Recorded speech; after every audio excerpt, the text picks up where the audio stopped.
giờ một mình con trong đêm cô đơn. Con nguyện khẩn xin Chúa trên trời, xin Cha hãy đến và nâng đỡ con, xua tan những bóng đêm âu lo. Giờ một mình con trong đêm nay, con nguyện khẩn xin Chúa che chở.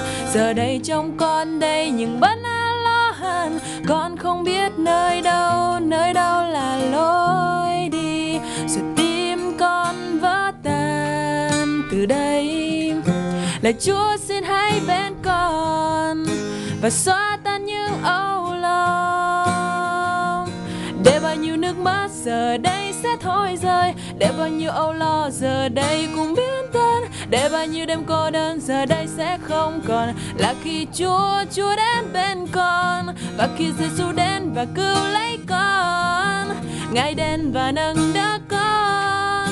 Để bao nhiêu khổ đau sẽ qua đi, để bao nhiêu sóng bão sẽ biến tan trong Ngài.